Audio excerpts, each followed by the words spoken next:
Sometimes you don't know how much a big change is going to cost until you're in it. Hi, my name is Kalima Fergus Sayele, and I am an international school leader. I am the CEO and founder of Round Trip Ticket Home, where we support schools and school leadership teams in using design thinking tools to create communities of belonging and connection. And right now, I'm in the midst of moving to Morocco, where I'll be working as a high school vice principal. So if you're new to this channel, welcome, like and subscribe. Please drop a comment. Let me know what brought you to this journey, what you would like to know more about, and I'm happy to share. In this video, I'm continuing to share a little bit about what it's costing financially for me to have this move, not just moving on my own. I'm moving under an employment contract. So when I left off last time, I shared that I had already spent about $100 because I got fingerprints done twice through a third party, which is not what I was supposed to do. So now I'm actually doing what I was supposed to do, which is going through the FBI website directly, which wasn't an easy process. I will say that. It was like multiple steps of trying to get this done, including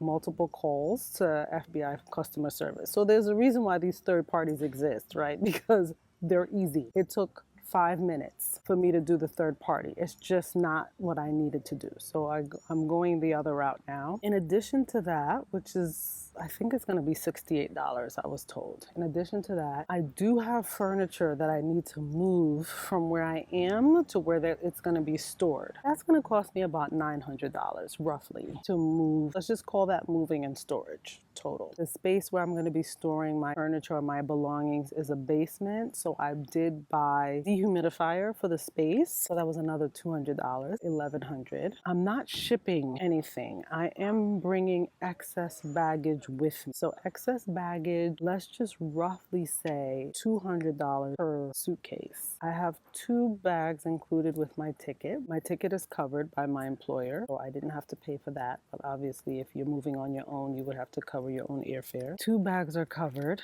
and then I will be paying for an additional 3 pieces of luggage. So let's just say that's $600. So that brings us up to $1,700. When I think about moving furniture, when I think about bringing my things, then I'm going to pay for transportation to the airport. Let's just say $100. So now we're up to $1,800. Overall, when I add in, let's say the cost of this fingerprinting, which I'll be up to doing it 3 times, let's just say round it off to $2,000, right? So that's an additional $2,000 in moving expenses on top of whatever my normal living expenses are, whatever my obligations are financially, which those don't go away. I have tried as much as I can to figure out how I can minimize that. I called my cell phone service company, told them that I was going to be moving, asked about what my options are in terms of reducing the cost of that service. There isn't a lot of other expenses that I have some flexibility around. I have a child in college, so those will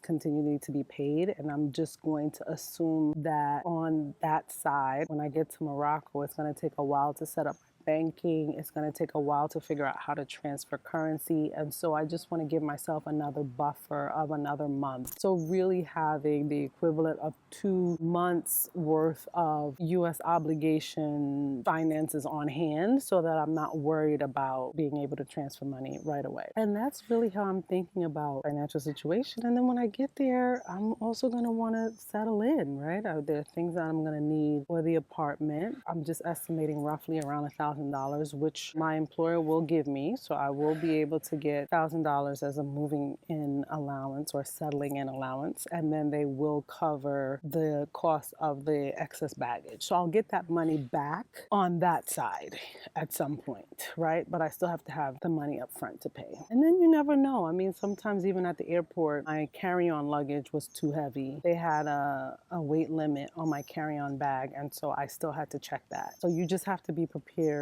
to pay for an additional bag on top of whatever you thought you were going to pay, because you're going to have to bring your stuff with you, right? Let me know, what is something that you were thinking would be more expensive? Is that more or less expensive than you thought it would be? Is there anything that is surprising to you about the expenses? I'm curious. Drop any comments or questions, like or subscribe, and I will see you next time. Bye.